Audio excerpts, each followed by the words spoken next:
what's the bottom? Doesn't it evaporate? Let's get going.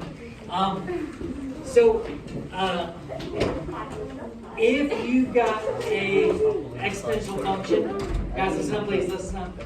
If you've got an exponential function that has a shift, either left and right or up and down, then always graph the non-shifted version first, and then you'll take care of the shift later. Does that kind of make sense? Yes. So, and I swear we've done stuff like this before. Have, but with, I think it was absolute value. Oh, absolute value, you're right. You're right. As always. Tyler should know that. Yeah, I remember that. So it's just big brain.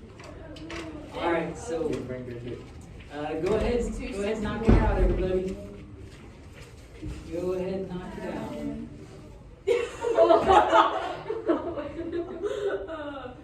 That was quite scary. Yeah, that was quite scary. Oh, it's scary, Shut up, Tyler. That's rude. Pretty booty scary, yeah. Did you say it first? Did you say pretty? Pretty booty scary, yeah, funny. Oh my gosh. Oh, that's fucking scary. Kind of hate this class coming in this class. Why do you hate this class? All those classes. We're different. I said kind of hate, kind of love, we don't know. Okay, so. Now, ladies and gentlemen, once you get your values, you might, you're going to want to pay attention to your asymptote. What's 6 times 6? Because 36. pay attention to your asymptote, because it starts out, where is your asymptote when you first graph these?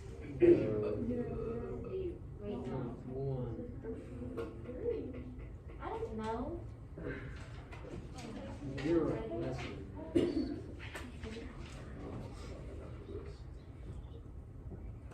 Your asymptote, if it's not shifted yet, is always going to be at the x-axis, otherwise known as y equals 0, right?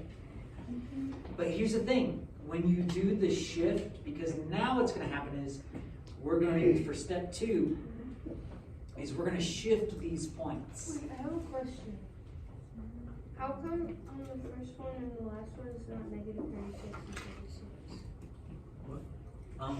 Negative exponents do not get you negative answers. They just flip them upside down. So on 3, this is going to be 1 over 2 squared. So it's 1/4 times 3. It's just 3 Yeah. But then is the last one 36? And then the last one is 2 squared, which is 4. Then 4. You get it, Adelaide? No, I'm really confused because if 3 times 2 is 6 and then like... Well, it's because you square first. Oh, okay. Yep, there we go. All right, so ladies and gentlemen, you're going to shift each of these points. But what is our shift? Mine, this one. Right, Right 1, Down 3. down 3. Oh my gosh. You guys good? Now, here's what I want you to keep in mind. Not only are the points shifting, but also the asymptote. So before you shift these points, I recommend that you shift the asymptote. Right now, it's at y equals 0. It's going to shift right 1. Now let's think about this. If you've got a horizontal line and you shift it left or right, is it going to change its appearance? No, you're just sliding it this way. But where is it going to go when it says down 3? Well, you're going to have an asymptote now at y equals -3. So we had to shift our asymptote. Wait, wouldn't you like go 3/4 down instead of just like thinking it's 1? Well, Instead of just going to 3 because it's So- technically going to be at 3? well, yeah, but you're moving in 3 places. You're going right 1 and then down 3. So you're going to be in that same in-between spot, but 1 down, right? Same in-between spot, 1 down. Same in-between spot, but 1 down. So you're about right there. It doesn't have to be right on the 3 line. That's what I'm saying. No. Cause didn't you say we had to put it at the 3? Oh, wait. Well, we haven't graphed it Yeah. yet. We're just shifting our points. I mean the point. Did you just say we had to put the point at 3? No, we just have to shift our points down 3. Never mind. The asymptote has to be at 3. I thought you said something. And then, oh, and by the way, I always forget to do this, but I like to either make my original points or my shifted ones X's, just so I can tell the difference. So then, right 1, down 1, 2, 3, about right there. Right 1, down 3, right there. Right 1, down 3, right there. And now we're ready to graph our final answer. Oh, you're right. Yeah, Would you erase the first one? I don't think you have to. As long as you don't connect them, then they're fine. Because if you don't connect them, you're not saying that they're part of the graph. But you can. If you want to, but I like that you're showing your work though. Right 1, down 3 would be right there. Oh, shoot.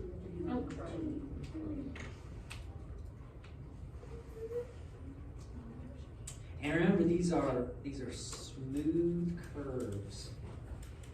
And is the graph ever gonna cross or even touch your asymptote? No. But we draw it like it looks like it touches it. And there you go. What do you guys think about that example there? It sucks. Well, Really? for my brain, I think. My Really? line's not nice. Yeah, it's really hard to get the curve right. Yeah. I always miss one of the dots for some reason. Had a seizure somewhere. Yeah, my line had a seizure. Well, ladies and gentlemen, what's our domain? All All real numbers. But what would our range be in this case? Y is greater than -3. Is it greater than or less than? Greater. It's greater than. Y is greater than -3. All right, let's, we've got one more to do. So, you start out by graphing what? The shift. The not shifted. Graph the not shifted. The non-shifted one. And we've got a decimal here, but, so you can use your calculator, or you can think of it as, instead of 0.25, what fraction is that? 1/4. Think of it as 1/4 if you want. And so you get rid of the +2, you get rid of the +3, and you're going to graph the non-shifted version. Always use -2, -1, 0, 1, and 2.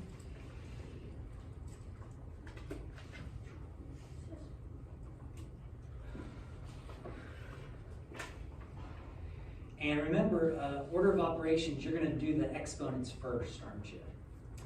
And if I think of this as 1/4, doesn't a negative exponent flip that 1/4 over? So it's actually going to be 4 squared. And what's 4 squared? 16. And what's waiting for it out front? Turns out, if you want to do this by hand, you probably can if you think of it as a 1/4.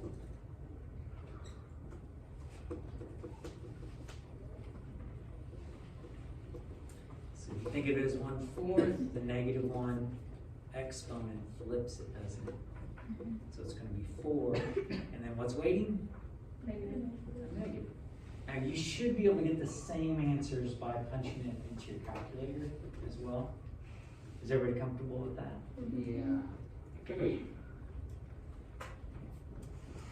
Is that -16? Mhm. What? What's 0.25 to the 0 power? Negative. And then we got a negative.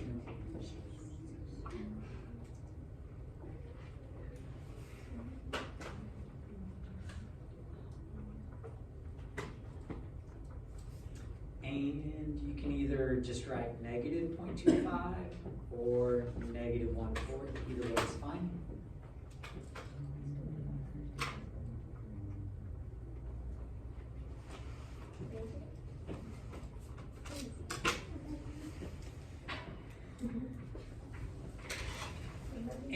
can punch that into your calculator, or you can think of it as 1/4 squared, which would be 1/16. You can think of it that way as well. What is it as a decimal?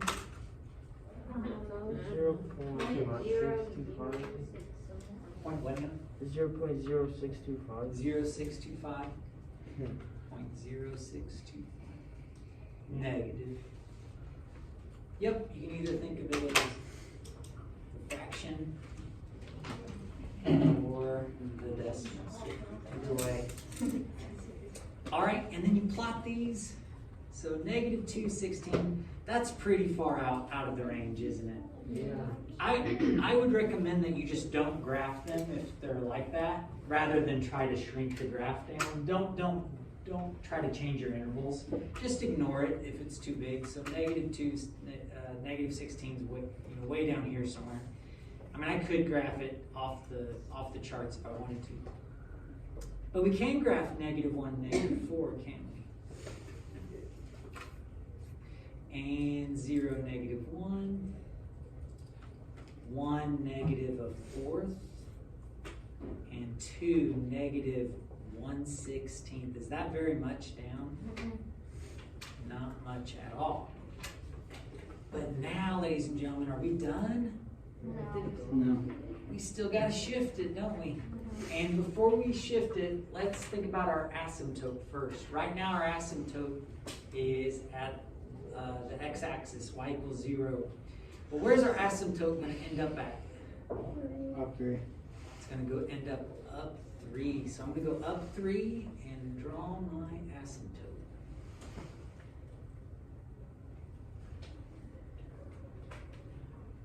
Up 3 from what?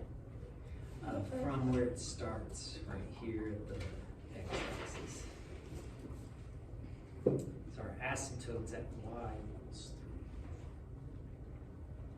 3.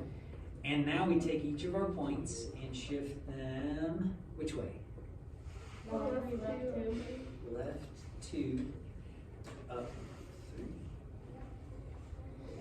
Left 2, up 3. Left 2, up 3. Left 2, up 3.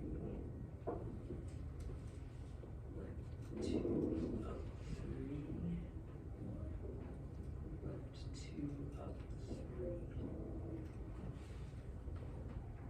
And once you have those, you're ready to finish your graph.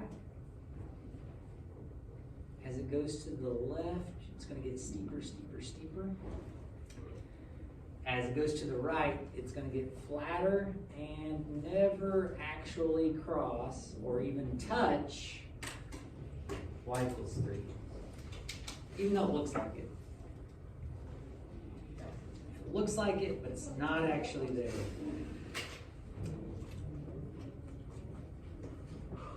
So, ladies and gentlemen, what would be your domain?